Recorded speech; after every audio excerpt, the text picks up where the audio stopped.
तो मित्रों नमस्कार, आप सभी का स्वागत है हमारे इस स्टडी चैनल जिसका नाम है स्टडी पॉइंट रवि। दोस्तों आज की वीडियो रहेगी हमारी उत्तराखंड जीएस की, जिसमें मैं बताऊंगा आपको शब्द परिचय। ये शब्द उत्तराखंड के विभिन्न प्रतियोगी परीक्षाओं में हमेशा पूछे जाते रहे हैं, तो आप लोग इस वीडियो को बिल्कुल स्किप नहीं करेंगे। ये शब्द एग्ज़ाम में रिपीट होते रहते हैं। तो आज की वीडियो को स्टार्ट करते हैं शब्द परिचय से। उम्मीद करता हूँ आप सभी को मेरी वीडियो पसंद आ रही होंगी। अगर आपको मेरी वीडियो पसंद आ रही है तो हमारे एक चैनल को एक सब्सक्राइब करके वहाँ पे प्यारा सा एक लाइक कर दें, जिससे हमें आपके लिए नई नई वीडियो का मोटिवेशन मिलता रहे, नई नई वीडियो आपके लाते रहें। तो स्टार्ट करते हैं। पहला है देखिए डिकर, डिकर या डिकरे। देखिए काफ़ी बार एग्जाम में पूछा जाता है डिकर या डिकरे के बारे में। देखिए कुमाऊं में क्या होता है कि वनस्पतियों से निर्मित पूजा के लिए बनाई गई देव प्रतिमाएं डिकरे या डिकरे कहलाती हैं। देखिए कुमाऊं में बनाई जाती हैं, ये वनस्पतियों से बनाई जाती हैं। तो ये प्रतिमाएं क्या कहलाती है? कुमाऊं में डिकरे कहलाती। पूछा जाता है एग्जाम में ये। सौर पिथौरागढ़ क्षेत्र में महिलाएं महिलाएं व्रती रहकर, ठीक है, मकई की हरी लड़ियों और पत्तों को परस्पर गूंथ कर पार्वती तथा महेश्वर शिव के ढिकरे बनाती है।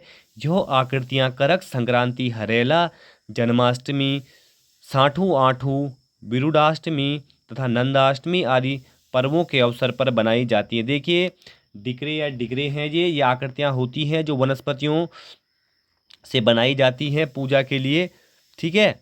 तो यहाँ पे क्या होता है कि जो महेश्वर शिव हैं और परस्पर जो है हरी लड़ियों और पत्तों को परस्पर गूंथ कर गौरा पार्वती का रूप और महेश्वर शिव के डिकरे बनाए जाते हैं। इम्पोर्टेंट है डिकरे या डिकरे। उसके बाद सेकंड आ गया हमारे पास पवाड़ा। उत्तराखंड के गढ़वाल मंडल में देखिए जब पवाड़ा किसी वीर योद्धा की अलौकिक अथवा अद्भुत पराक्रम से संबंधित गाथा गीतों को पवाड़ा कहते हैं।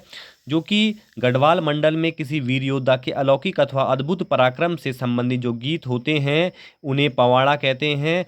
कुमाऊं मंडल में इन्हें कटकू या भड़गान, देखिए पूछा जा सकता है पवाड़ा को कुमाऊं मंडल में क्या कहते हैं, तो कुमाऊं मंडल में इनको कहते हैं कटकू और भड़गान। इसका गायन ढोल डमाऊ बजाकर किया जाता है।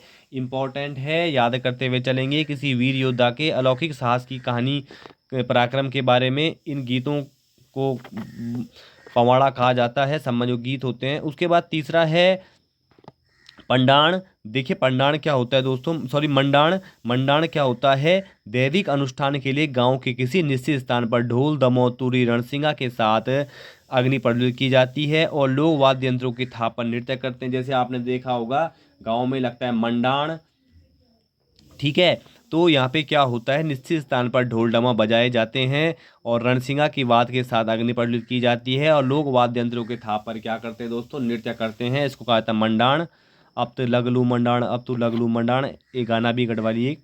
उसके बाद आते हैं नेक्स्ट हिल जात्रा। देखिए हिल जात्रा उत्सव काफ़ी बार एग्जाम में पूछा जा चुका है, इसको आप बिल्कुल हल्के में ना लें। हिल यात्रा इस बार भी पक्का पूछा जाएगा। हिल जात्रा उत्तराखंड के कुमाऊं मंडल में पिथौरागढ़ जनपद को सौर घाटी, देखिए पिथौरागढ़ जनपद को प्राचीन क्षेत्र में प्राचीन काल में सौर घाटी कहा जाता था। मनाए जाने वाला गतिशील लोक, क्या है, हिल यात्रा एक लोक नाट्य उत्सव है। इम्पोर्टेंट है, इसमें कृषक बैलों की जोड़ी, पौधे रोपने वाली ग्वाला, घोड़ा, बकरी आदि पशुओं की प्रतीकात्मक भूमिका में धान रोपने तथा हल चलाने आदि का अभिनय किया जाता है। हिल यात्रा उत्सव का जो मुख्य पात्र होता है वो लखिया भूत होता है। तो इसमें क्या है, कुमाऊं मंडल में होता है, पिथौरागढ़ जनपद में होता है। हिल यात्रा उत्सव पूछा जाता है कई बार किस जनपद में, पिथौरागढ़ में। और ये लोक नाट्य उत्सव भी है। और यहाँ पे क्या होता है कि धान रोपने, हल चलाने आदि का अभिनय किया जाता है। इंपॉर्टेंट है। उसके बाद नेक्स्ट है ऐपण। देखिए दोस्तों ऐपण भी एग्जाम में कई बार पूछा जा चुका है। ऐपण क्या है, एक भित्ति चित्र कला है। धार्मिक अनुष्ठानों और घरों में देहरी, प्रांगण, पूजा घर में ऐपण बनाए जाते हैं। इस कला को बंगाल में अल्पना तथा महाराष्ट्र में रंगोली कहते हैं। देखिए महाराष्ट्र में इसको रंगोली कहते हैं और बंगाल में कहते हैं अल्पना। तो देखिए ऐपण जो कला होती है ये बंगाल में अल्पना कही जाती है और गढ़वाल में इसको कहते हैं ऐपण। और ये भित्ति चित्र कला है जो धार्मिक अनुष्ठानों पर बनाई जाती है। पूछा जाता है, बार बार पूछा जाता है। दोस्तों मैं पहले ही बता चुका हूँ कि उत्तराखंड में आने वाली बम्पर भर्तियाँ सींचपाल के लिए आप अभी से तैयारी पे लग जाएं, क्योंकि आपको बिल्कुल उसके टाइम, एग्ज़ाम के टाइम, आपको जब आपको विज्ञप्ति जारी हो जाएगी उसके बाद आपको बिल्कुल पढ़ाई करने का टाइम नहीं मिलेगा। तो दोस्तों इम्पोर्टेंट है ये पण पूछी जाएगी आपसे। उसके बाद है अठवाड़ बलि पूजा का एक रूप है, इसमें किसी देवता के नाम पर बलि दी जाती है। देखिए अठवाड़ क्या होता है, आजकल एक्टिव के ट्रिपल एस इस टाइप के सवाल बना रहा है, तो आपको याद रखना है अठवाड़ क्या होती है। बलि पूजा का एक रूप है, इसमें किसी देवता के नाम पर बलि दी जाती है, इंपॉर्टेंट है। उसके बाद नेक्स्ट है दोस्तों आंचरी या आंचरी। देखिए आंचरी के लिए टिहरी गढ़वाल का एक मंदिर है, वहाँ बहुत फेमस है वो। देव कन्याएं मान्यता है कि ऊंचे पहाड़ों पर रहती हैं। आंचरी क्या है, उत्तराखंड में देव कन्याएं मानी जाती हैं, जो क्या है ऊंचे पहाड़ों पर रहती हैं। उसके बाद नेक्स्ट है इगास या इगास। दीपावली के 11 दिन बाद मनाए जाने वाला यह पर्व, कुछ क्षेत्रों में इसे छोटी दिवाली कहा जाता है।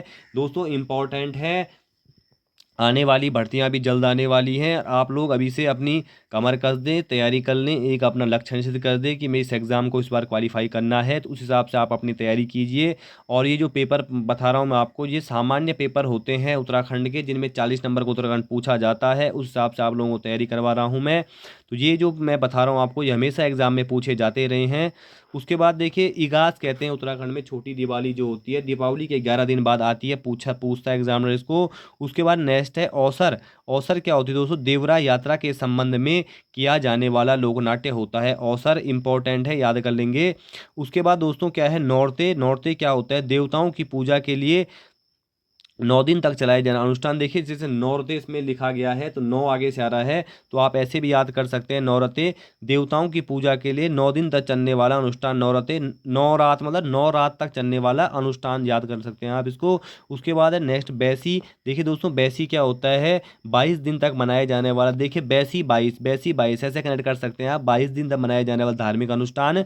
उसके बाद नेक्स्ट है दोस्तों भेला। दीपावली पर चीड़ की लकड़ी को विशेष रूप से बनाए गए भेला मसाल को रात में समय जगाकर घुमाया जाता है। देखिए आपने दीपावली में देखा होगा कि भेला नृत्य किया जाता है। दीपावली में चीड़ की जो लकड़ी होती है, इसको विशेष रूप से भेला बनाया जाता है, तथा इस मसाल को लेके क्या होता है, इस पे आग लगाकर इसको घुमाया जाता है। उसके बाद लास्ट है दोस्तों मंडाण। तो जैसे दोस्तों ऊपर ही पढ़ाया था मैंने आपको, तो ये देव नृत्य होता है, सामूहिक रूप से आयोजित किए जाने वाला देव नृत्य। जैसे आपने सुना होगा गांव में मंडाण लग रहा है, तो मंडाण मतलब देवी देवताओं को वहाँ पे थापे नचाया जाता है। तो ये थी आज की हमारी ये शब्द परिचय थे, जो कि उत्तराखंड के एग्जाम के पॉइंट ऑफ व्यू से काफ़ी इंपॉर्टेंट है। दोस्तों आप लोग अभी से लग जाइए तैयारी पे, क्योंकि वैकेंसी जल्दी आने वाली हैं। इस महीने के लास्ट में, अगले महीने आपको बम्पर पदों पे वैकेंसी दिखने वाली हैं। तो आज की वीडियो को ही देता हूँ विराम, धन्यवाद।